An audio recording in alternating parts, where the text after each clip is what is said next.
Hello everyone, welcome back again to Spiritual Growth Tarot and Astrology, and these are your astrological transits that I'm going to read on today for the week of March 19th through the 25th, 2023 of course. It's a huge week. We have first day of spring coming in, we have the new moon in Aries coming in, we also have Pluto moving into Aquarius. I think, Venus conjuncts the North Node in Taurus in there as well. And then after Pluto moves into Aquarius for just a little while, for a few months, then we also have Mars moving into Cancer. So it looks like another huge week, big changes on the rise. And please remember that until April 21st, all the planets are direct. So this is a great time to start really getting things done. Oh, the only challenging transit that I'm just annoyed with is Mars. Neptune in Pisces squaring Mars, and it's all the political craziness that we're seeing. So anyway, let me just show you the charts rather than talking about it here. Hold on, I'll be right back when I swap out cameras here. Well, we have another big week again. I don't know when it's going to end. I'm imagining there'll be quite the climax by the time we get to our 2024 election, and I did run a chart for that, so I can show you later the nicer aspects. But this Pluto squaring the nodes, like I said last week, lasts all the way through December 7th of this year. Now, this all week we have Venus conjunct the North Node, and that will tighten up more because Venus is going this way and the North Node is going, because the nodes go backwards. They're the nodes of the moon, and they go backwards. So this 3 to 4 degree, it's going to get tighter and tighter as time goes by. So this is all week long as well. So what does that mean? Well, Pluto at this nth degree of, at the anaretic degree of Capricorn, it's with this squaring the nodes, so the south node's the past, north node's the future.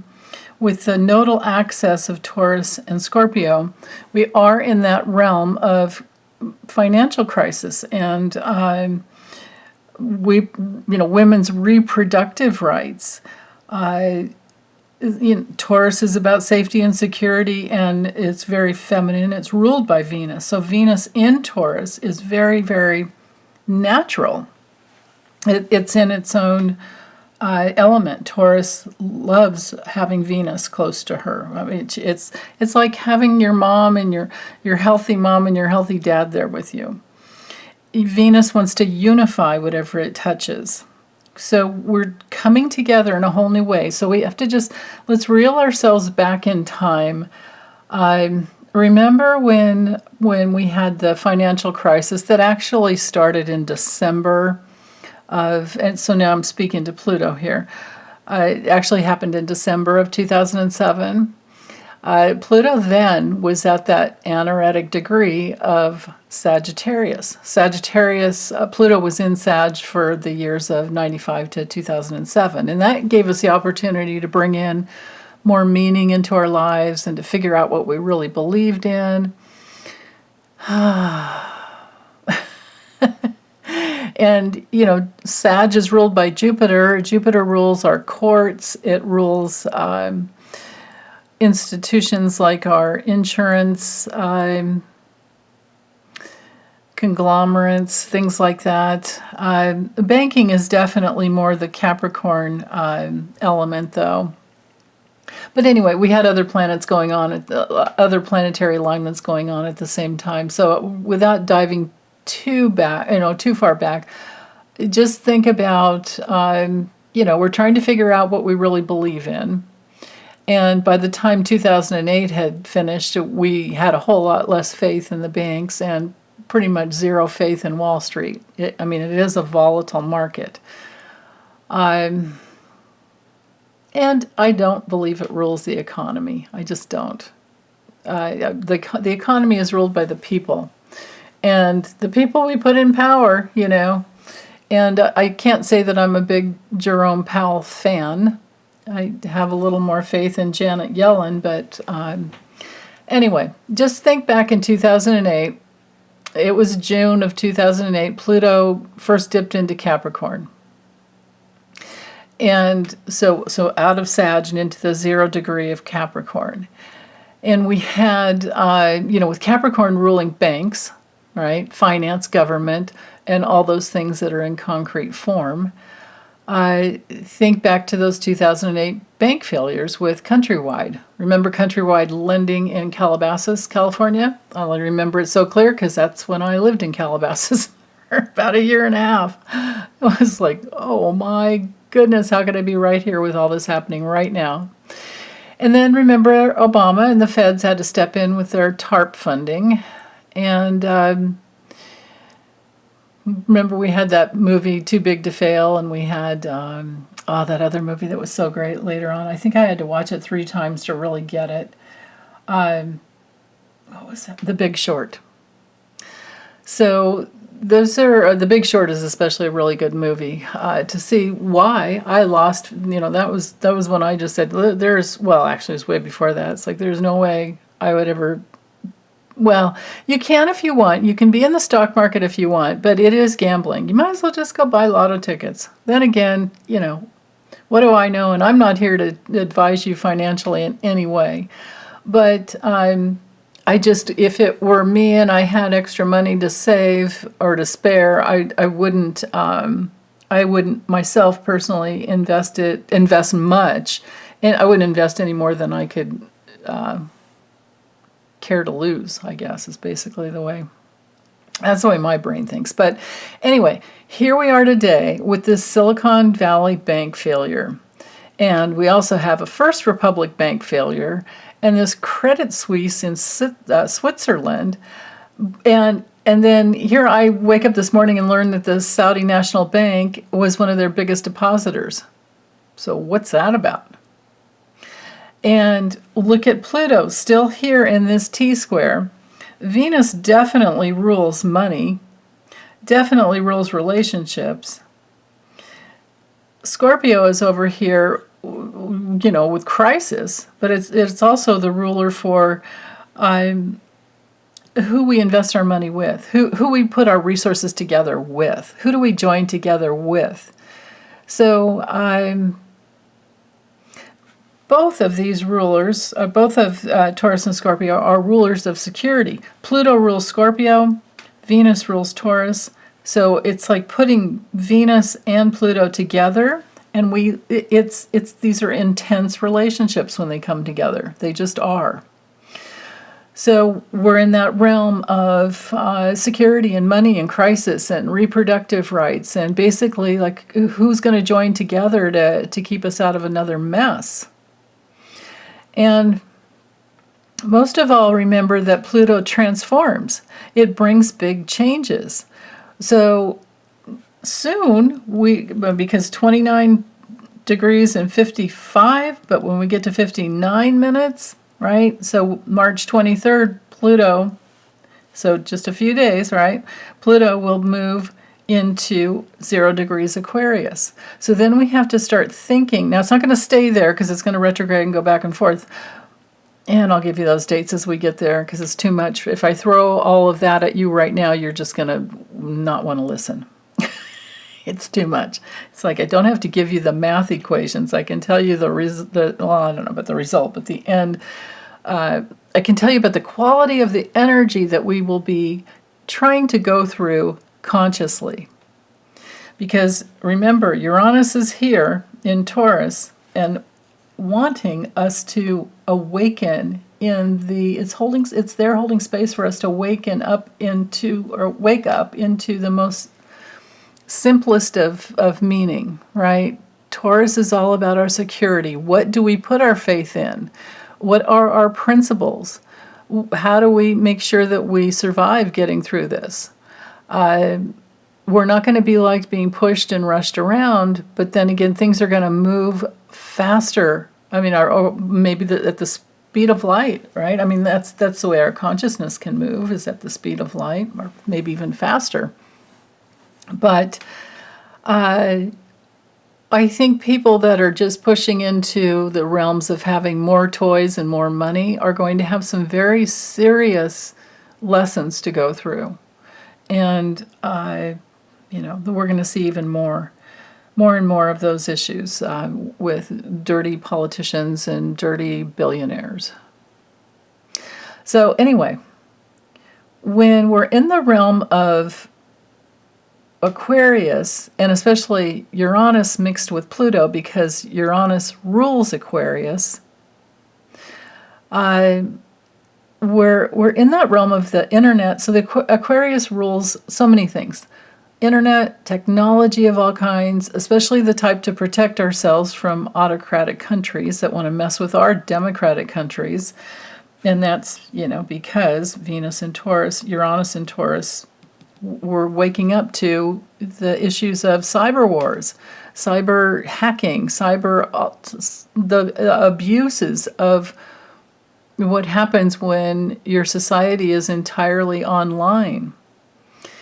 Right? There's a price to pay for that speed because it's like, I'm there too. Nobody wants to go to the bank and bring a check and stand in line and sign it and go through, all of that like we used to do in the old days. Now we have snap deposits that we can go through in our phone. If you're still doing it the old way, my hat's off to you. But then again, we're putting our money in a bank that is online. Of course, they have SSL, secure socket layer protection. Of course, all of that is safe. And of course, the banks are FDIC insured.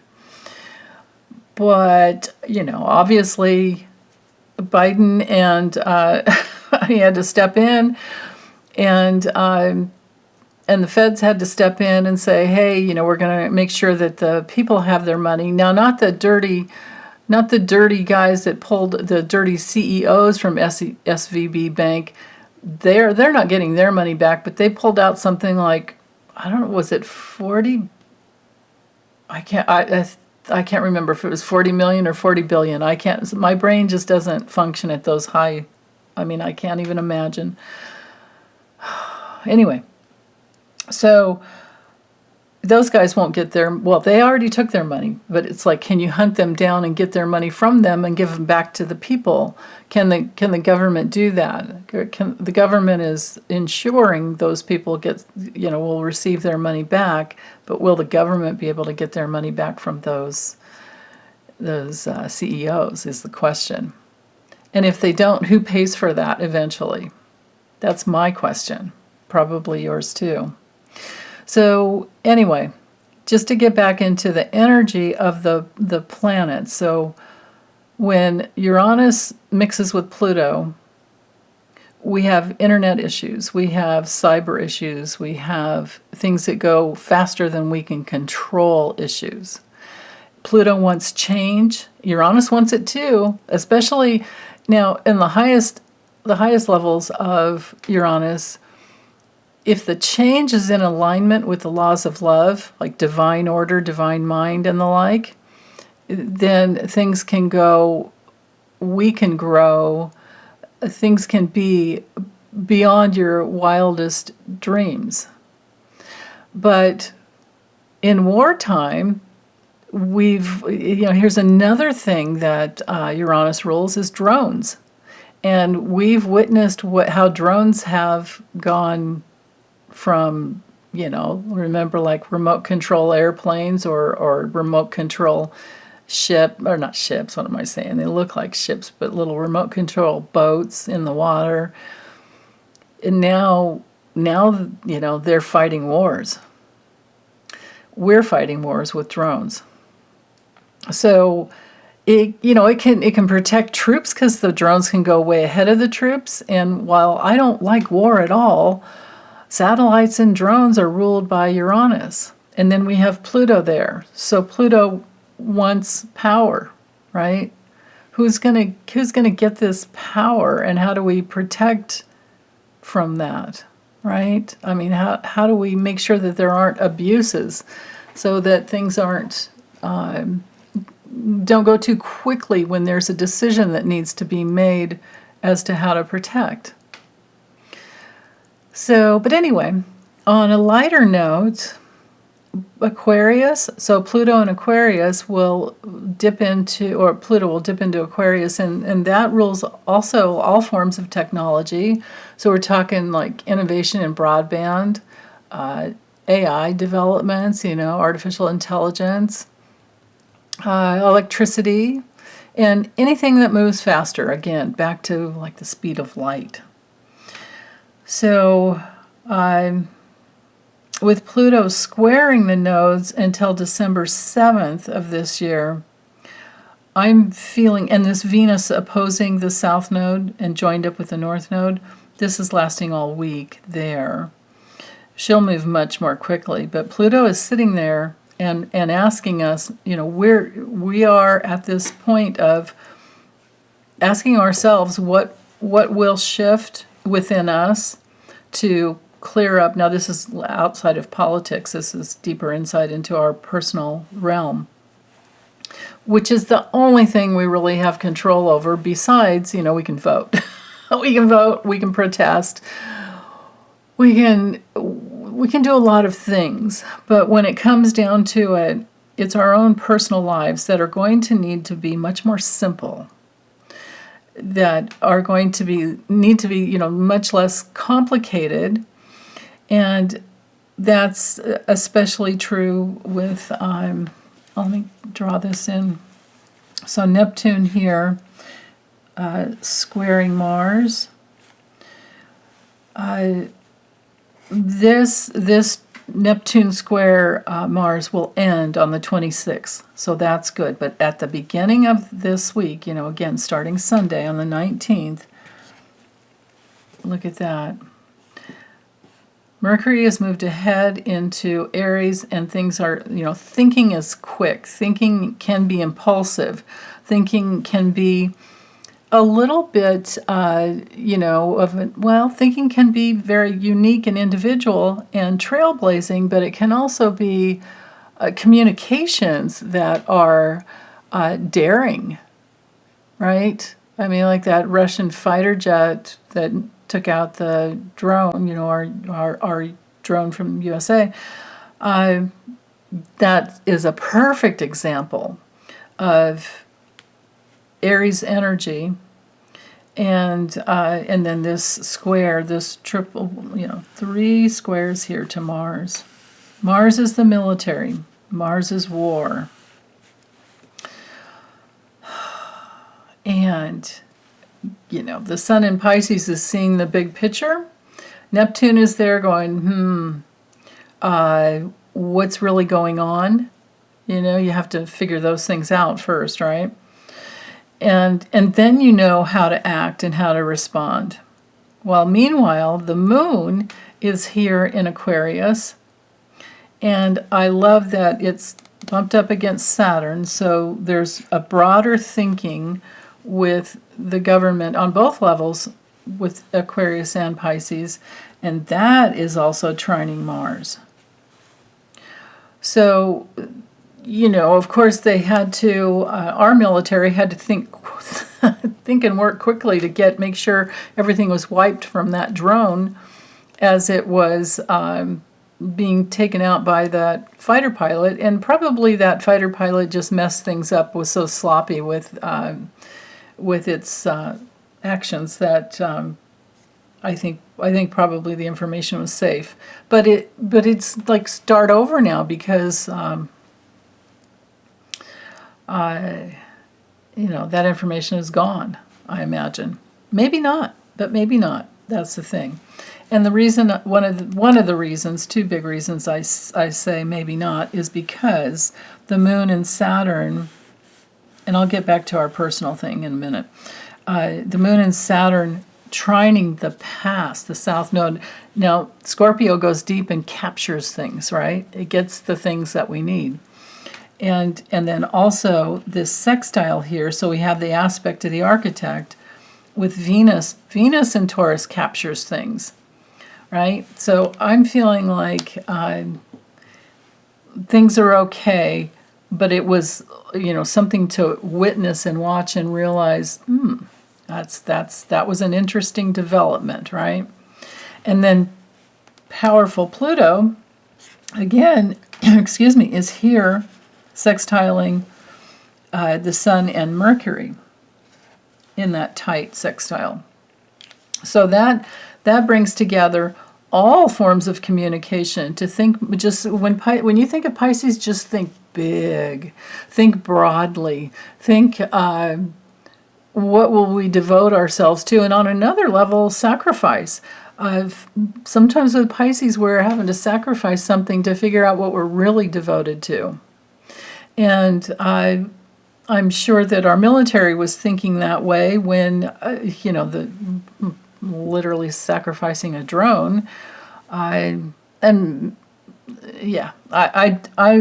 just not at all in touch with military information like that, so I probably should just stop talking. So let's go to the personal aspect of it. The personal aspect is that until December 7th, we are in this choice point here, again, of how do we powerfully stand in our authority and break free as Pluto starts moving into Aquarius. It's going to be, when Pluto moves into Aquarius on the personal level, we are going to be more cognizant of science. Hopefully we will have some more original, ideas that come through. Hopefully we will be more tolerant of everyone in their own unique individual essence. And hopefully we will be in the beginnings, again, it's like a constant thing, but healing bigotry, healing racism. Neptune in Pisces is sitting there holding space for us to be much more empathic, much more sensitive, much more devoted to allowing people to just be who they are. And actually, how about we celebrate everyone as being so unique? So there's that, okay? But we are going to see people, especially when Pluto bumps into the early stages, because whenever Pluto moves into a 0 degree of any sign, it brings up the issues to the table.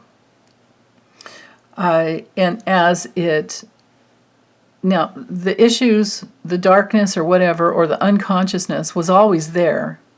It's just that now we'll be able to see it. So in Aquarius, what we're talking about is the possibility that people are just going to be very prideful as to, their intellects, their reasoning abilities, their somewhat bigots, because hypocritical is another word I've just heard. So hypocritical bigotry, like here we are with DeSantis. He got the jab. He and all his cronies, or anyone that has a lot of money in Florida that wanted, in the beginning when we had the coronavirus first come in, those people got the vaccine as soon as it came out. But he lies and says things like, they kept the borders open. He kept the borders open and free. Kept the, not the borders, the stores, the shops, the restaurants. They tried to keep everything open and free so that it didn't affect the economy in Florida. Well, of course it affected the economy in Florida, and of course a lot of people died in Florida from COVID, right? I mean, as soon as spring break came, there you go. Super spreader events, right? So we are going to witness that type of hypocritical lying that we've been seeing. And it's even though Neptune squares the square of Mars will be gone on the 26th for a while, it's just out of that exact square, right? Because 25 to 27, it's still going to be within orb as it moves out. But it will change. When Mars moves into Cancer, we'll see that it will change the flavor quite a bit. We are going to want even more security. Right now, we're learning with the square, with this especially triple square to Mars. We're learning about so people are talking, people are saying things, and our discernment. So this is basically Neptune square Mars is a BS meter. Are they telling the truth or have they been lying? Well, we know who's been lying by now. And it turns out that at least it seems to me, you guys let me know if you get a different take on it. It seems to me that they are doubling down. So if you have in your personal life someone who won't tell you the truth and they're doubling down, like let's say they lie, let's say they say something. This could be a personal friend or relative or partnership of any type, work relationship, and you notice that you remember that they said something, and maybe you even have the courage to call them out on what they said, and they turn around and say, "I never said that." Are you going to trust that person again? Because remember, Taurus needs trust, Scorpio needs trust, Mars moving into Cancer will really need trust. And so this triple square here, this is all about gaslighting. When somebody lies to you, when you call them out on that lie and they lie to you again and make you sound like, or say things to you, such as, "That is not what I said. You did not hear. You didn't hear what?" That type of thing. That is gaslighting. So, and most of us, especially if it's a friend or a loved one, we would just say, if they said, "Oh yeah, I did say that. I shouldn't have said that. That's not how I really feel," right? Or, "Yeah, I was feeling that way, and I'm trying to get over that. I'm trying to get past that false belief that I have about," because let's say it was a racist remark, and then you call them out on it, and first they say they didn't say it, and then if you have a good friend who's trying to heal themselves, trying to work through their issues, if they're smart, they would be honest and say, "Yeah, I'm working on that." And then you still love them, of course. I mean, you may love them even while they're lying, but you're only going to trust them if they come clean. And as they're coming clean, then things can deepen. That would be Scorpio, the South Node.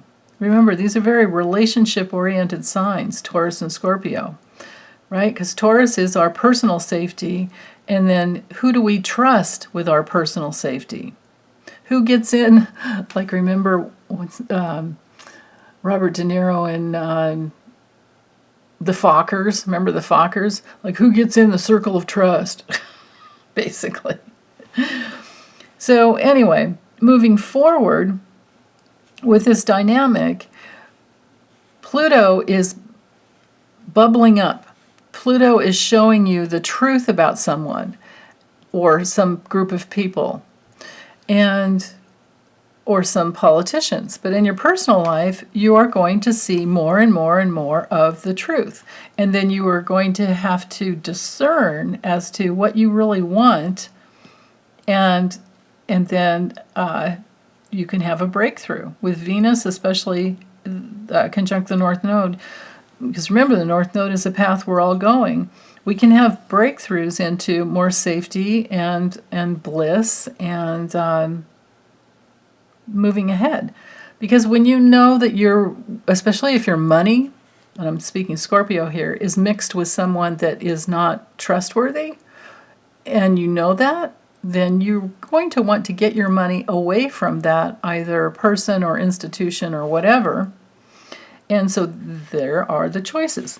Mars in Gemini is all about choices because we're learning information The information is constantly moving with Mars in Gemini. Remember, Mars is movement, Gemini's information.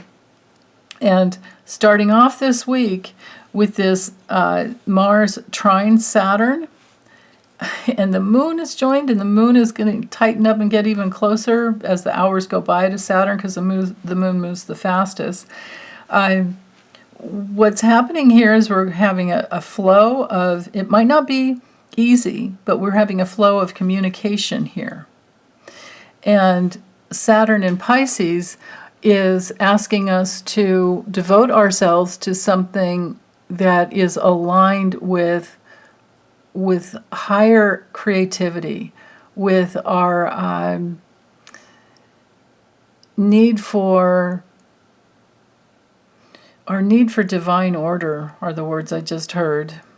Because Pisces at its worst can't stand chaos. Well, I look at chaos as just something that's confused, and it's going back into divine order. We just have to figure out how to, get it going in that direction. When something's broken in your house or car or whatever it is, you figure out how to get it back to the way it needs to work in order to function, right?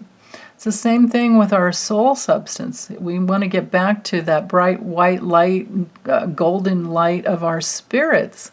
We want to align our souls with our spirits. If we do that, I believe the body and the soul are one. Now, our minds can go nuts all over the place, but when we get our mind working in alignment with divine order, which would be Uranus, our bodies, which is a very Taurian, Aries is like we're here. Taurus is the quality of, oh, and I have a body. So Uranus in Taurus should really be teaching us more and more and more about how to take care of our bodies. Now, Saturn in Pisces, with the trine to Mars, there could be some nicer flow of working with immigration. But on another level, we're going to see, people who are in cults. It's easy to see that already. People who are working through addictions. But when it comes to creativity, and what keeps coming through in working with my clients, and even through the comments that are coming through on my videos, I'm noticing that the people who are working on a creative project are doing really well, and their minds aren't going crazy because they're focused into something that's very simple, and but then it can get really big, right? Because you can focus in on some aspect of a creative project, and then it can just open up a whole new world, a whole new realm within that creativity. So you never know where it's going to lead until you're in it, but you build upon a solid foundation, and that is what Saturn wants to do. It wants to create a solid foundation, and we're going to have Saturn in Pisces all the way through to February of 2026. We're getting almost 3 years of it. It's usually 2 to 2.5 years, but this particular transit in time will be almost 3 years. So, but anyway, wherever Saturn is in your natal chart, you will be able to make some headway into your creativity, into whatever you will devote yourself to. And it's especially good for artists and musicians of any type. And it's especially good for healing old, karmic patterns. It's especially good for helping to get out of any type of victim consciousness. If you're not tuned in yet to the causal factor of patterns in your life, which would be a belief system, if you're not tuned in to looking at your belief system as to how your life is, how you're creating your own life, not down to every detail, because nothing on earth is ever perfect, But for the most part, if you're not in your power, and I'm speaking now to Pluto in Capricorn or Pluto in any sign, if you're not in your own personal empowerment or headed in that direction to being personally empowered, individually, to being in your own autonomy, in your own authority, then you're going to feel like a victim. And I don't want anyone to feel like that. It's the opposite direction. But sometimes you have to go in the opposite direction to work your way out of that. It's kind of like being in your own little self-created prison, and the only way to get out of it is to work your way out of it with your belief system. Okay, so then I want to also speak to, before I move on to the rest or move on to Monday. I'm noticing here, notice how we have Chiron and Jupiter. Chiron is clocking ever more closely. This is a conjunction to Jupiter. So Jupiter wants to heal. Chiron is an indicator of our deepest inner conflicts. And with that semi-square here to Saturn and the Moon, this again is emotional adjustments. Remember the Moon, and especially in Aquarius, it wants more freedom, but the Moon wants to attach to something in order to figure out which way you're going to go. It needs to actually attach to something. It needs to connect us to something. And so with all this Aries energy, there might be more people going out for walks and exercising and things like that, because Aquarius rules the anything from the knees down. It's our calves and our ankles and shins and all of that. Pisces rules the feet. Aries rules the head and the whole body because it's connected to Mars, because Mars rules Aries. So, you're in that like first chakra energy that wants to get going and moving. And I would just say, be careful if it's a new exercise program, because your ankles and your feet might not be able to handle as much as what you want to do. You know what I mean? Like, you can't just go out the door and walk 5 miles the first day. You might not even be able to walk 1 mile, and because if you hurt your feet and your ankles, you're not going to be walking at all. Basically, just think of that. So think of the little things that could prevent you from accomplishing the big things, because Jupiter in Aries is going to want those big things now. So take good care. And Uranus in Taurus is, about all aspects of the body. But the reason I was saying, be careful with the exercise and not, excuse me, moving around too quickly is because, because of this semi-square under here, from Jupiter and the Moon and Saturn and Chiron, all that energy mixed together is going to create this need for action, this wanting to move. So don't hurt your feet and your ankles is the main, don't move too quickly. Be careful. Watch where you're stepping. And we also have another little semi-square. You can barely see it here, but it comes from, Uranus. Let's see, 16. Yeah, it's just this one. Wait a minute. This is one of those times when I should have printed out a grid. It actually goes up to the sun there. Uranus and the sun. But again, Mercury in Aries is moving fast, and when we have, this whole stellium together, they're not all in the same signs, but they're also close together, 25 to 28, and then 1 more degree. So these two signs, the Sun and Mercury, are only 2 degrees apart. The whole thing together, we're only talking like a 5-degree, separation. So we've got a really tight orb, not even 5, it's more like 4. Very tight orb here to Mars that wants to move with that square, but then this other semi-square here to Uranus, and again, that energy is fast, and we're talking with the body. So there's another another reason to be careful, right? It's not just coming from the moon and Saturn. It's all of this together with those two semi-squares. So, okay, so now let's move forward, and maybe I can go a little quicker. I'm not sure. Monday at 2:25 p.m. Pacific time, we have the first day of spring.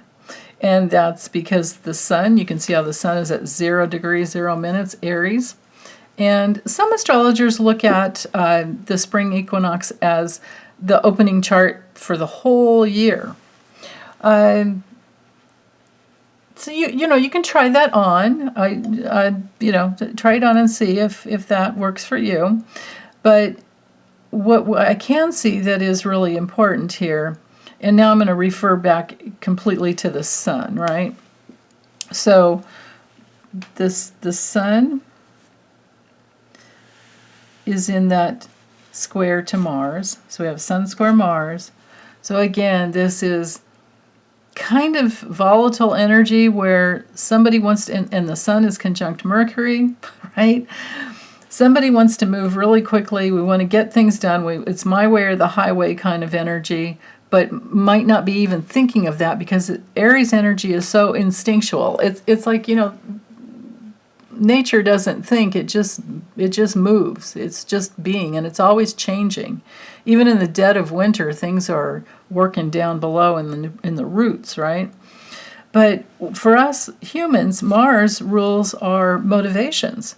And there's a lot of motivation to think and act and talk very quickly, to communicate quickly, either with our bodies or our words. So this, again, is back to that thing I was talking about before where, if it looks like a duck and walks like a duck and acts like a duck, it's probably a duck, even if it has on a costume of some other animal or thing.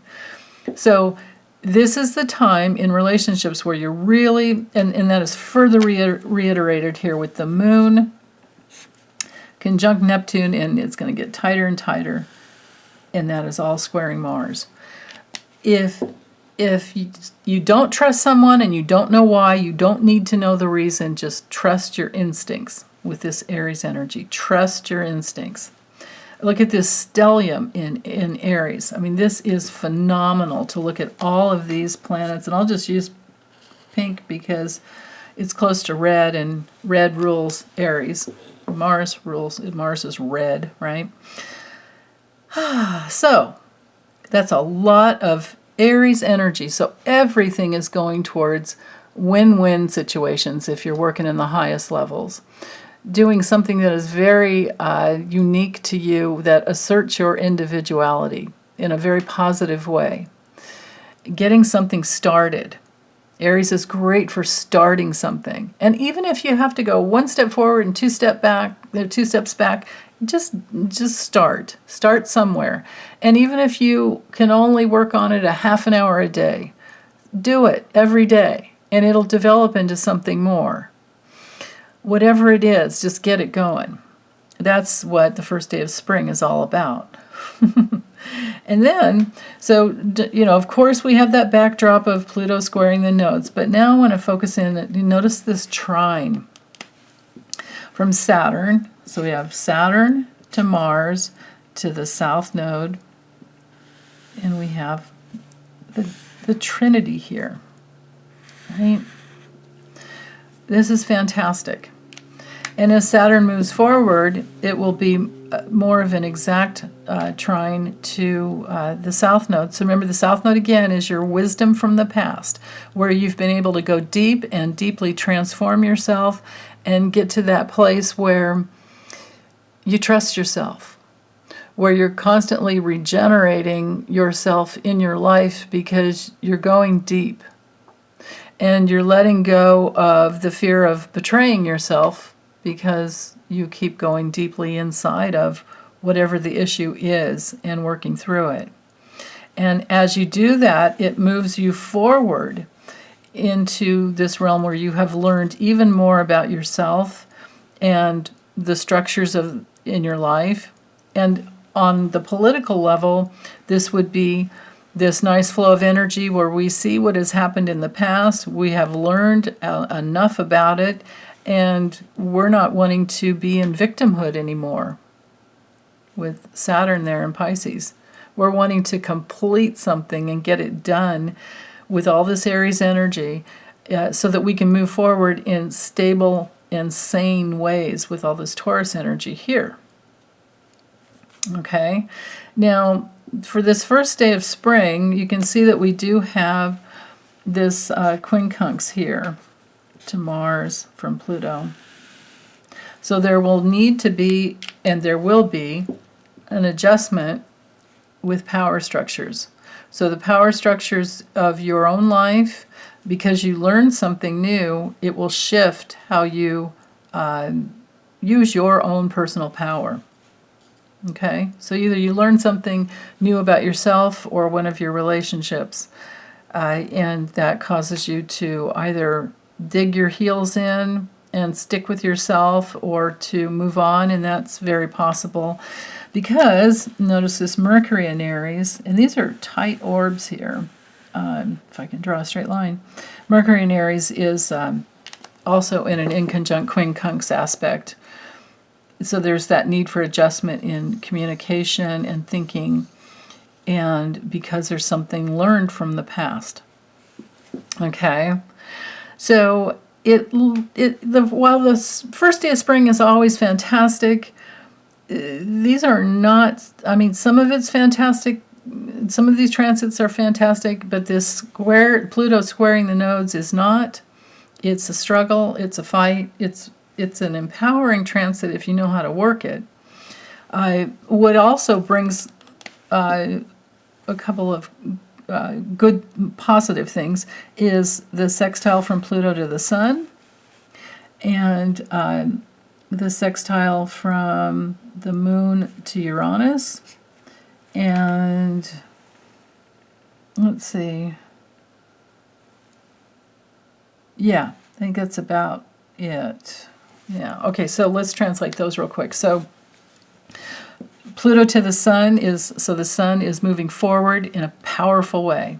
Okay, so which way, what is working in your life, and what motivates you with Mars? What motivates, what directions are you motivated to go in? And following that, what with the Moon in Pisces, again, remember Pisces, pure potentiality, unlimited. There aren't boundaries like there are with Saturn with Pisces. So this could be dissolving some old structures, right? This can be a karmic vacuum cleaner, especially if you're having Saturn transit through your 12th house. This can be, for some of you, big changes in relationships, big changes in what you will attach your energy to, what you will give yourself to. And yeah, and as Uranus starts moving, well, Uranus is always going, forward, unless it's retrograde, but it's going forward for quite some time. Notice how it's at 16, Neptune's at 25. Neptune's just going to sit there for quite some time, for years. Neptune won't move into Aries until January, end of January in 2026. So remember that. But once it does, it'll stay in Aries until 2039. So what is that? 13 years? Yeah. You see how slow it moves. So it's usually 13 to 15 years, somewhere in there. Usually we say 14, but it's obviously sometimes a little off, depending on the retrogradation, the length of time that is. But anyway, back to this first day of spring here in 2023, March 20th. We have some very creative placements. We have the ability to tap into our source within, which, we are all creators. And when we connect to that greater energy, like working for the greater good of the whole, working in the heart of hearts, coming from the compassionate place of just letting everyone else be, live and let live, or, let it be, to quote John Lennon. All of those, that's music that makes me wonder when he channeled it. If we look at some dates, it makes me wonder, like, was there a lot of Pisces going on? Pisces or Libra, something. But anyway, for this first day of spring, if it's setting up the whole year, it's going to be a very creative year where we make some big breakthroughs. And as Neptune keeps moving forward, or Neptune sits there and Uranus keeps moving forward, this sextile we will have a sextile that is very, right now we have the moon in that exact sextile, but later on as Uranus moves this way, we're going to have this exact sextile to Neptune. And that is going to be a very beautiful thing, because Taurus and Pisces energy is nice together. Water and earth do very well together. So let's see, what else? The other little semi-squares are the same as we're having for the whole week. So I feel like moving on. Except to look at this real quick. Remember how I was saying, there would be an exact. So look how, see how Venus was here, right? 3 to 4 degrees. And look how quickly, just a little more than 24 hours, it's together. The north of Venus has moved on the other side. So now we're talking 4 degrees. And this is an exact opposition to the south node. So this is a really tight orb, and if this sets up the whole year, this could be many, many, many creative and relationship and financial breakthroughs. And so again, like I said, I can't keep repeating it, but just get this clear, that if you're not with people and in financial partnerships and work relationships with people that you trust, you need to get the heck out of Dodge, or hold a strong, firm, healthy boundary. And if you're the boss, maybe they don't work for you anymore. Okay? All right. So I think I'll hopefully won't have to say that again. All right. So here next day, we have the Aries new moon. So wherever Aries is in your chart at 1 degree or 0 degrees 49, let's say 1 degree because we usually round up. Wherever that lands in your chart, that can be the area of your life. And it's really easy to go online and look up new moon in the first house, or new moon in the second house, new moon in whatever house, once you know your chart, right? And if you don't know your chart, you can get a free birth chart online at so many different places. It's not even funny. Just go for it. And to understand your own birth chart is such a path of self-discovery. I can't tell you.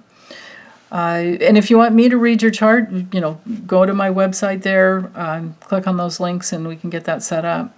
So, but anyway, for the Aries new moon, the energy for everyone, and no matter which house, which area, because each house is an area of your life, no matter which area of your life it is, we're all going to have this new approach to dealing with how we move forward in life. And of course that's because Mars is still here in that square, in this triple square here, to not only the sun and the new moon, because of course a new moon is always conjunct the sun, full moon is always opposing the sun, but now Neptune's, and has been in there. So again, back to dissolving false beliefs, back to letting go of the need to numb yourself out from past pain, because that's how you heal. That's how we have those. That's how we have the ability to dissolve the false belief, is that we get inside of what the false belief is or was, or as we're working through it, and work to turn it around. So of course you have to feel the pain, and I'm talking emotional pain. You have to feel it in order to work, to heal it. You have to go through the confusion, and I'm talking now to like Neptune, the confusion, the numbness. And if you can feel where you're numb, if you notice that you're numb, you are literally in that process of dissolving the numbness. And the more we do that, the more life force begins to flow through. And this square, this Neptune square Mars, can turn into a strength that you know how to work with. Because when we work through the need to numb out, we no longer need to numb out. And so then we're healthier and we have more life force flowing through our bodies. Right? But we are going to see on the political front, some people being very pushy and bullying and lying. And of course, those are the people that we don't trust to have in any position of power whatsoever. So, and that's especially true. And then on a personal level, notice this double sextile going on here to Pluto. So your personal power has the opportunity twice, a double opportunity to do something brand new. The new moons are always about energy that is brand new. And with it at this 1 degree, brand new, we could say, is somewhere between 0 and 1, right? And here we are at 1 degree. So we have all this extra energy, if you're into numerology, into what's in between the 0 and the 1, right? Or if you're working with tarot, what's in between the Fool card and the Magician, right? So the Fool is to go in that brand new direction, and we have all of that focus right here, right? And then connected to the south node of the past. And so this Aries new moon can help you go in a new direction that you want to go in. Even though you don't have it all together yet, it doesn't matter. Because that's what the Magician card is about. The number 1 is just the knowing, the deep inner knowing that you have all the tools within you to create a whole new paradigm, a whole new reality for yourself. So this is the beginning stages, just like this is the first day of, yesterday, Monday was the first day of spring. Well, this Aries new moon could not be any more perfect to happen at this time. So whatever it is for you, it'll be something new and something unique for yourself. And then with Saturn here in this sextile, and then the trine to the south node. So here we go with the sextile to, and it's exact to the north node, but Venus is still right there. It's only 1 degree away. So I would call it a double sextile there, but let's just go with the 1 and talk about that. So remember, the aspect of the architect is a building aspect. And with Saturn, it's to build something concrete that is coming from your dreams, from your visions, from your creativity, from your sensitivity. It can be a compassionate, sensitive relationship. It can be art. It can be a nonprofit type of organization that helps people. It can be something that helps. It can be anything Piscean. I can't say it. Which again is something that you long for, something that is of that creative realm that's of the highest levels. Something maybe even very mystical that you can't put, it can be so nebulous that you can't really put it into words at this time, but you can feel it and sense it. And even though you don't know what it is, just go for what makes your heart sing. Go for what seems like fun to you. Go for what you want to experience. And if you have any trouble with that, ask yourself, like, if there's anger coming up around it, or if there's any anxiety or resentment that you don't have it yet, ask yourself what you really want. Like, what's behind that feeling? What's the desire that you're really going towards? And that's because, with Mars, Neptune, all of this together, we're all being tested to go in the direction that we want to go. And you can see that trine, this grand trine is still there. And when Mars moves into Cancer, this trine is going to be here. I think it's got to be all week. Yeah, here's Saturday when Mars moves into Cancer. See? So we have this all week long, this beautiful trine. So this Aries new moon, this Aries new moon is ushering in something big that comes from the wisdom of your past and your energy that's motivated to going in a new direction, brand new, because it's all Aries here, but that can solidify and bring together something much bigger than you could ever have imagined. Now, of course, the adjustment is still needed, but as you work through it, and the adjustment might be to let go of confusing yourself, of overthinking, of not following your dreams because you're afraid you won't make it, of distorting something out of, and I'm speaking to, Neptune energy now and Piscean energy. If you're in that place of wanting to appease a scary situation and find the safer way out, I'm hoping that all this Aries energy and Mars and Gemini will help you think of a new way. Because we're all here on Earth to reconcile our opposites within, so our dualistic thinking, right? So that dualistic thinking is either or. So either I win or I lose. Well, you can win in some ways and lose in some others and still be great. It doesn't matter. As long as you're moving forward to what you really want to experience. Not coming from being so safe anymore, but doing something brand new. Now, I'm always for having a container of safety to work within, because then you can really create something stable. You can't, unless you're stable, it is hard. It's pretty much impossible to build. So I'm not saying to do something silly and,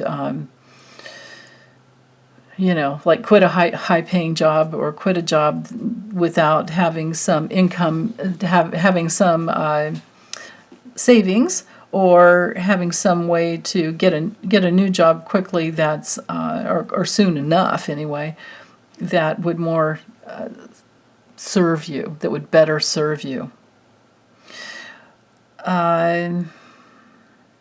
Basically, with this Taurus energy, it feels like having a game plan from the wisdom and all the experience from the past, all the work you've done over all the years, that, and this could go back to, because this polarity here, Taurus to Scorpio with the nodes change every 18 and a half, 19 years. So whatever you were going through those years, you've probably, what I'm trying to say, short story here, saying it the long way, you have probably gained so much more life experience, and you know something a lot more deeply, and so much more skilled and proficient now than you were basically 18, 19 and a half years ago, right? So just think back in time, like what were you doing in 2013, right? 2014, and how are you doing now? How do you feel about yourself now? And think in ways that empower yourself to be in a whole new place 19 years from now, right? Yeah. So, okay. So overcoming obstacles is what I'm hearing. Moving forward in ways that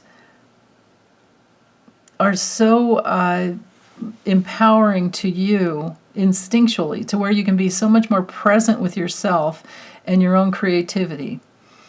Maybe you want to have more simplicity in your life just so that you can think more about yourself and your own life instead of thinking for the company you're working for, or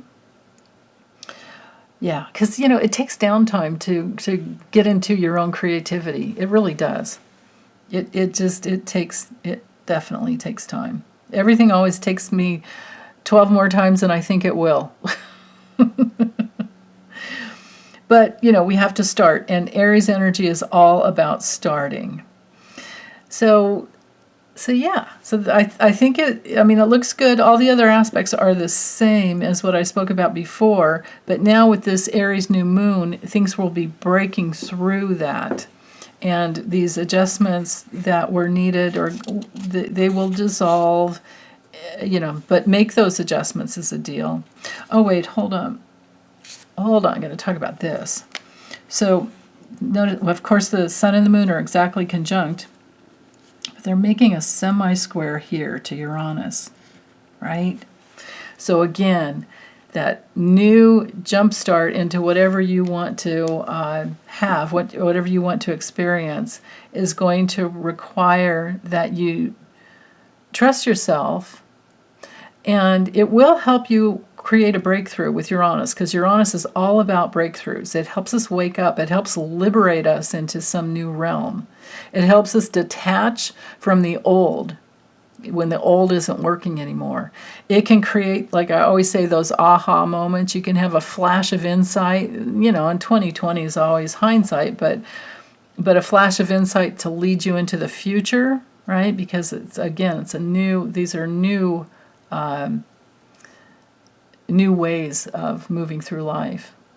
So you can have a big break for freedom come through, a big new discovery can come through. And this Aries new moon can be fantastic if you're open to making those changes. And if you're not, it's going to get you going in that direction of change anyway. Okay, so then Wednesday comes along, 6 a.m., you can see the moon is still in Aries, of course, and will be for another day or two, but it's now crossed over Mercury, and it's on the other side. So it has picked up messages. So what messages did you receive in order to go the direction that you want to go? Remember, it's very directional. Mars rules Aries, and it wants to go. So what else with the moon? 12 to, yeah, there aren't any other aspects to the moon for the day. Wow. All the other aspects are the same. Venus has moved a couple degrees, but it's still within orb of the south node. Everything's still the same. It's just that there's more movement, so I'm just going to move on. Oh, wait, hold on. Let's look at this one real quick. Even though there's no aspects to the moon, the sun here has this semi-square to Uranus. So there's more like core energy connected to our life force that can help create that, help bring in those changes. So it's a further, and it could be some spotlight. Now, when it comes to the political sphere, governmental, things like that, because Saturn is also in a semi-square here to Jupiter, I am wondering if there isn't some news that comes out and puts somebody on the spotlight. Of course, we can be expecting that pretty much from now until cleanup on aisle 45 is done, and who knows how long that's going to take. But anyway, Saturn with his semi-square here to Jupiter, remember that Jupiter expands and opens the way for Saturn to create something of structure. And Saturn and Jupiter are our builders of the zodiac. So with this semi-square here, we're going to need to take action to get things done. Or we're either that, or if we don't, we're going to be frustrated. Okay?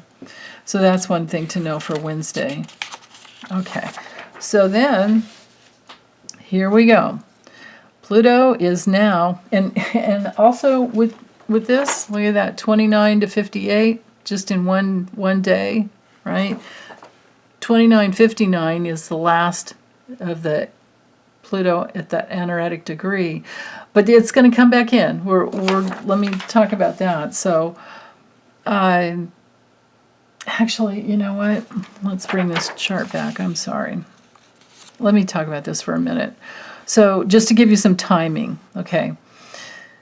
So Pluto will come back to this anaretic 29 degrees Capricorn again.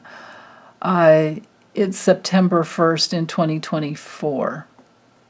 So this time in between Pluto moving into Aquarius is a precursor. It will show us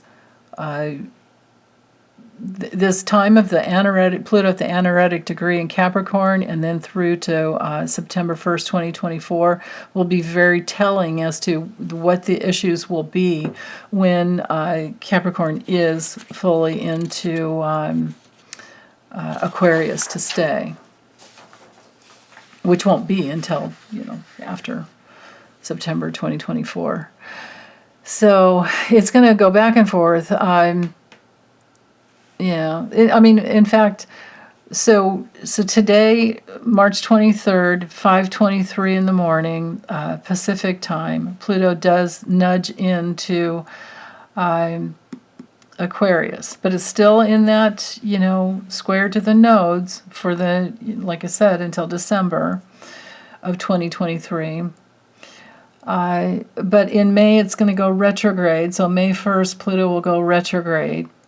But it'll only have made it, it'll still be at 0 degrees Aquarius, and it will only have made it like 21 minutes. But then it'll retrograde back into Capricorn, and it'll hit that anaretic degree. Actually, it hits it again in June, and until from June to July, then it'll be like 28, 29 degrees again. December 2023.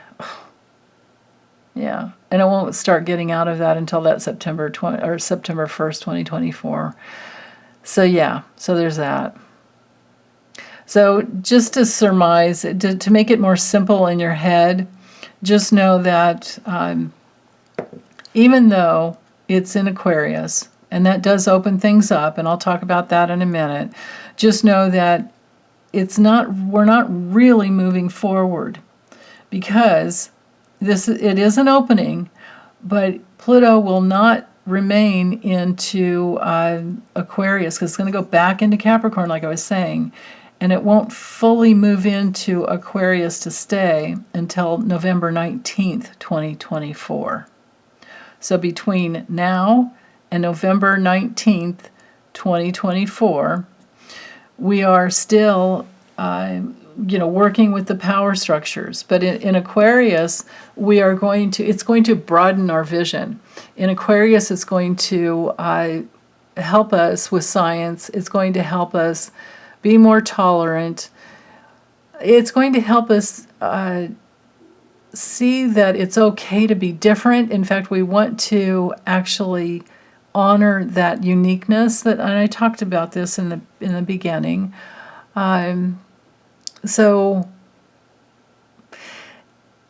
I hope it's healing for racism. I hope it's healing for getting out of intellectual pride and thinking that anybody's better than, and that's why they deserve all the money, like that type of thing, right?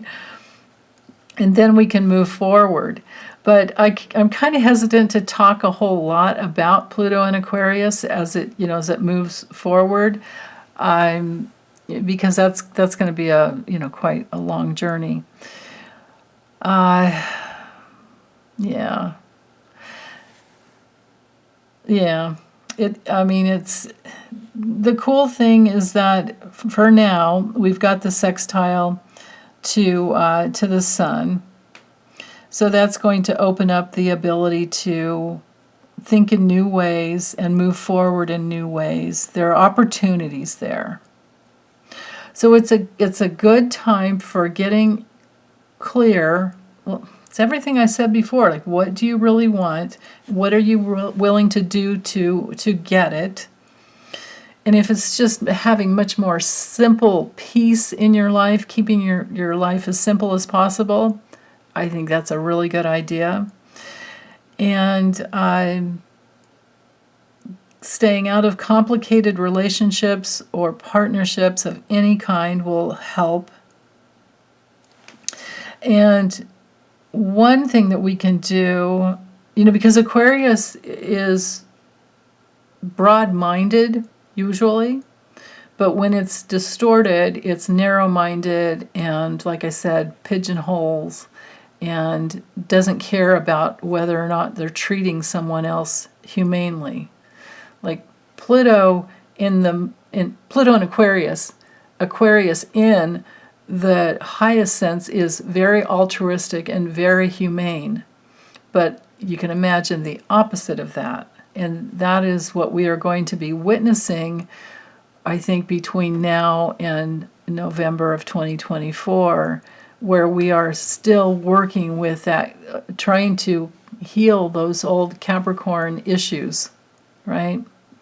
And remember, Capricorn in its highest sense is being in your own authority, being in integrity, right? So if we're not operating, and to the degree anyone is not operating in their integrity, if they're not being honest, if they're not working to help others in some way, in whatever little way you can, and maybe that's just prayer and sending out lots of love, being very compassionate, then you're to the degree you're not in that, then to that same degree you're not going to feel good about yourself. And if you don't feel good about yourself, it's hard to open up to receiving.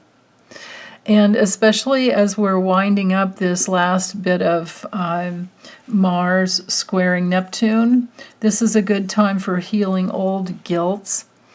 There's real guilt and there's false guilt. Real guilt is when you're doing something harmful to others and you don't really know it yet. And then there's false guilt, which comes from it's healed. Why can't you forgive yourself? You're not going to do it again, so there's no reason to not forgive yourself. And you can still have at least for me, what I've gone through has been feelings of, I so wish I did that differently. And you still feel bad that you didn't do it the right way. But then what always helps me, and the planets are here to support that, is to put yourself in present day reality and to think back as to all the ways that you tried to rectify the situation, how you tried to make it better. Like let's say you did something in your 20s that you realize now was just so out of alignment with integrity, right? And then you work through that pain, and so we're talking how many years later, right? It could be 50 years later. And you have to remind yourself of all those things that you did to make it right. And as you do that, then you realize, why can't I just forgive myself and let it go? Because Neptune in Pisces is all about letting it go. And this trine here, I mean, my goodness, this trine that is soon to be an exact water trine is about dissolving and letting things go. You've learned enough, and it's time to let the past go so that you can go in the direction you need to go. And then again, with Saturn in the sextile to the North Node, Venus is still there, but it's an exact aspect to the architect, connecting in concrete ways to free yourself from the past so that you can boldly move forward into the future when you're bringing the wisdom of the past with you, right? So there's that. Pluto, with its ingress, this first movement into Aquarius, is also sextile the Sun. So there's another opportunity to be very present with yourself. Be present with all of this Aries energy here. My goodness, right? And the moon is in Aries, and it's opposing the South Node. So all of this Aries energy, just remember, Aries is about blazing a new trail, moving forward. And with the moon opposing the South Node, you are integrating, you are connecting the dots. You are digesting the old issues and letting it go. And you're intuiting, even if it's, I feel like with this later degree of Aries, I feel like this has to do with you intuiting in a brand new way which way to go, and it goes towards your autonomy. It goes towards your independence. It goes towards go in the direction you want to go, but it's going to bring you more independence and autonomy is basically what I'm trying to say. And that's further reiterated here because the moon is also sextiling Mars. So as you move towards your independence and your autonomy, you're going to gather more energy as you go and learn more things to help you in that direction. And you can kind of see a kite. I mean, not kind of, you can see, right? So here, so from Saturn to Mars, right? So directional, focused in the way that you want to go in your life, and then towards your personal path. And then the moon connecting to Mars here. See this kite energy here? And it all connects back to the wisdom of your South Node. And there's that added trine to Pluto. So breaking free in your autonomy is the key there. There's also one little thing here as Pluto moves into Aquarius with Uranus, because remember, Uranus rules Aquarius, right? But we do have a semi-square to Mars. So Uranus wants to break free and open us up and liberate our lives in brand new ways. Venus is opposing that South Node, so it needs to be in order to have that breakthrough that you want, you're going to need to feel safe, and that's a good thing. There's still some confusing energy coming from Neptune and the Sun to Mars, so there's still going to be, the lying, cheating, dirty politicians that we're going to have to keep an eye on that don't care about anybody but themselves. And, so we're the Rupert Murdochs, the Ron DeSantis, or Der Satan, or Der whatever we want to call him. We know they're not to be trusted. We know they will say and do anything to get what they want. So why would we pay any attention to that other than to get them out of power? Because we need justice. For humanity to be free, we need to be together, not separate, not dividing ourselves from each other. And so all of these semi-squares back here, connecting to Neptune, yeah, oh my goodness, and this Jupiter to Saturn, yeah. Oh my goodness. We definitely have the need for banding together, coming together even more. Yeah. I mean, my goodness, because this Sun and Neptune right there squaring Mars. It's so important that we're thinking in terms of being very present with all of humanity and being very compassionate for everything that that is going on in the world. And it's not just here, I mean, it's everywhere.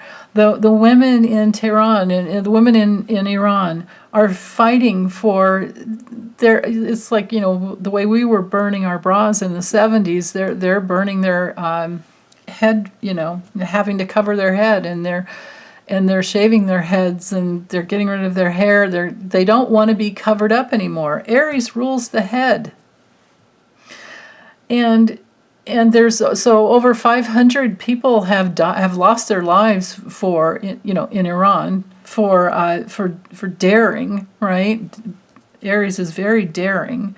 So we can look and see what's going on in Iran as to what needs to end. This stuff needs to end. These people need to be free. So any way we can support those causes, that's what's going on here. The planetary alignments are, the planetary movement in the heavens is literally in the cosmology of the universe is supporting freedom. Yeah. Okay, so the sun has an inconjunct quincunx to the south node. Yeah. So here we go. It's just basically what I was talking about. So there's a spotlight on what needs to heal in the past. There's a spotlight on the bullying that doesn't work anymore.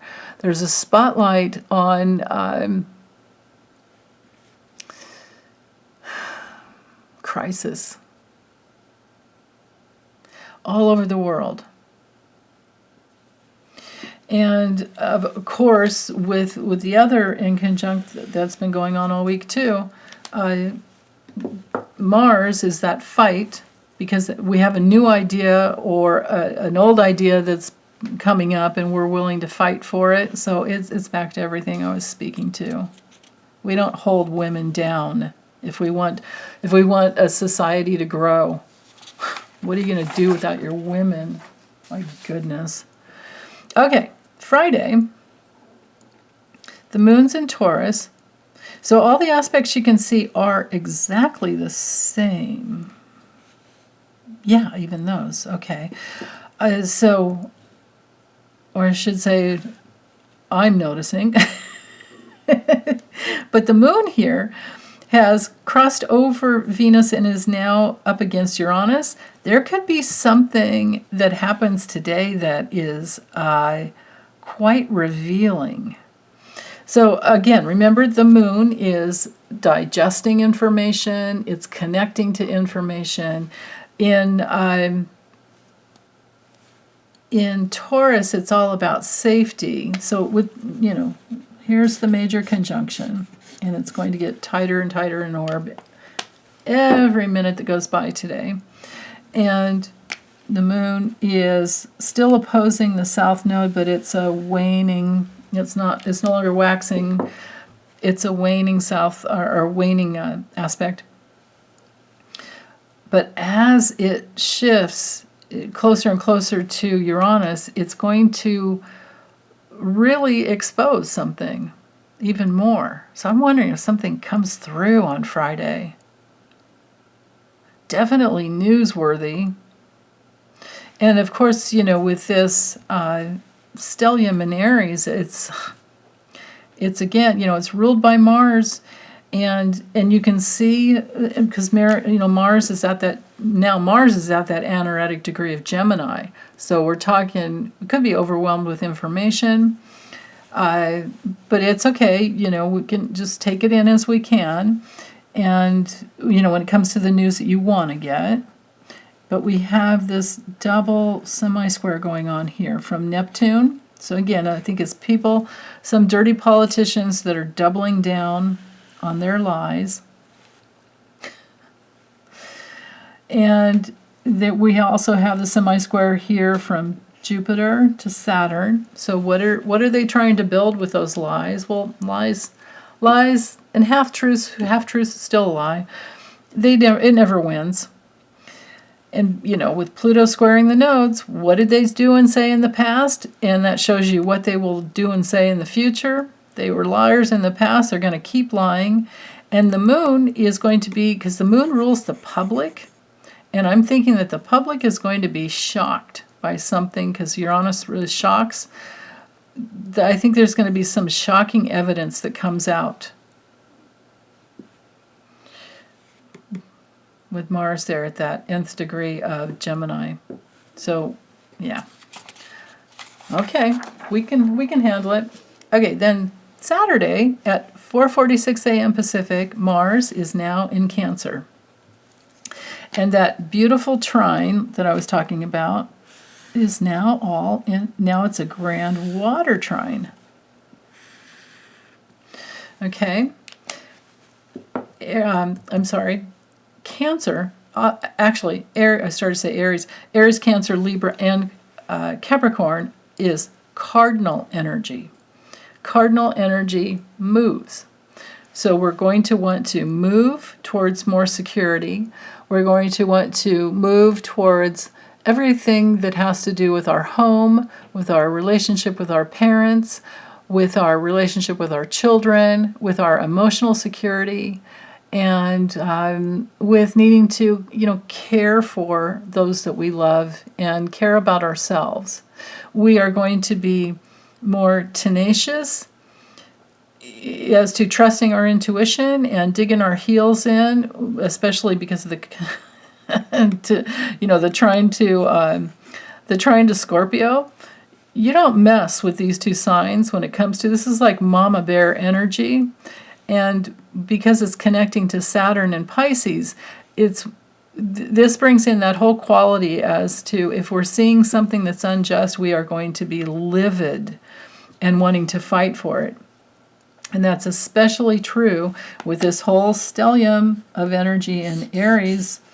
And then, Venus in Taurus is nothing to sneeze at. And the moon in Taurus, this stellium here in Taurus is also very, very, very stubborn when it comes to safety and security.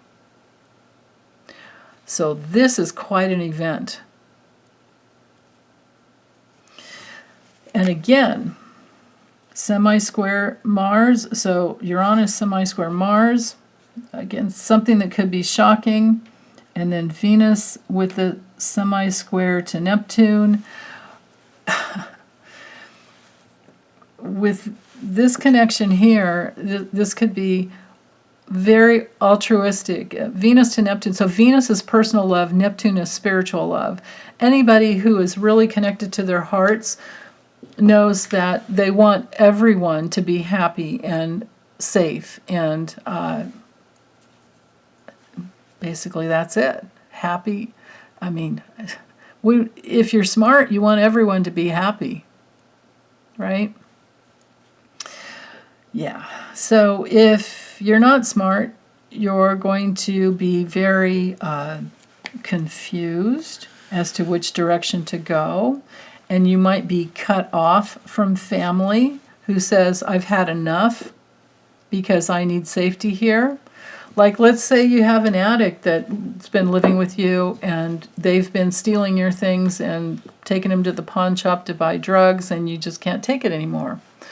Or let's say you come home from work and your house is trashed, and there's a bunch of people in your house that you don't know, and they've all been doing drugs all day with one of your kids, and they've, like, let's say back in the old days when you had a landline, and then you find out a few weeks later you have a $1,500 phone bill because they were dialing up a bunch of porn, right? Those are real life situations that have happened to many parents.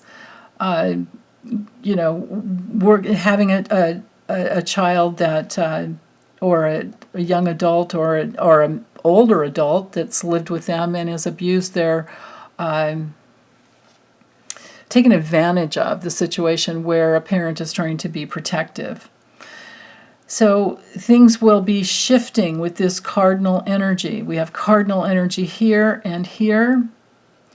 And the mutable energy of Pisces and Neptune, Saturn and Neptune in Pisces, it's, as Saturn moves closer and closer and closer to Neptune, we are going to be creating new foundations that support our future rather than detract from it. And you can see how Saturn in this sextile, so Saturn here sextiling the North Node, again, wanting to move forward in ways that create that type of sanctuary at home that you want to live in. And let's see, that, and of course Pluto is squaring the node, so everything I said before is, still applies as to those powerful structures that either you want to live in or have to break down because you can't live that way anymore. And then the other nice thing for the day, when Mars moves into Cancer here, notice how the moon is at 23 degrees Taurus. So in Taurus, again, we're wanting security. We're wanting to be able to relax. We don't like being pushed or bullied. I don't feel like it's going to be about energy where you get stuck, because we have the sextile to Neptune and we have the trine to Pluto. So that moon, that Taurus moon, that 23 degrees Taurus moon, and it's, moving pretty quickly. By the end of the day, it'll be in Gemini. I feel like it's a really good day. Like Saturday is a really good day for taking off and lounging around and getting into the comfort of your own four walls, or the foundation of your home. Just, again, think in terms of energy, Mars energy going into, it could be the past, and it could be going into your roots. But with this grand water trine, it should be very healing, and it's a good day to give yourself that time to figure out everything that you want and need. What is it that you really need in order to have that container built so that your creativity can come through?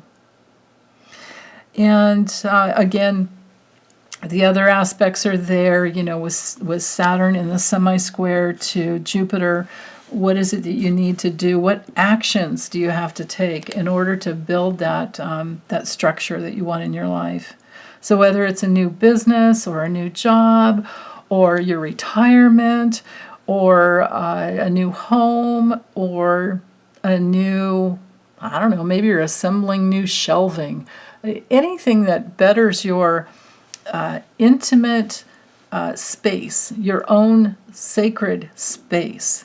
That's the way to go. So with that, I feel I'm done here. I feel complete. All the other aspects are still the same. But this ingress of Mars into Cancer. So the last thing I'll say is that Mars takes 2 years to get all the way around the zodiac, and it stays in one sign for usually about a month or a month and a half. So, from this end of March here through to the end of April, it's going to be the time. This is the month for you to, or that 30-day period somewhere in there, 30, 45-day period for you to create that space, create that sacred space. And it's so beautiful to be mixing the Cancer and the Pisces energy and the Scorpio energy, all this grand water trine. I love it. So, yeah. So it's more than this is your week like it was last week. I'm going to say this will be your month, March and April. So, okay. Well, thanks, you guys. I'll be back for, I don't know what's my next, the next reading will be Trump's week, and for my members, their week, and then the live with Lisa on Saturday, noon Pacific. So come join us if you can. Okay, take good care, you guys. Bye.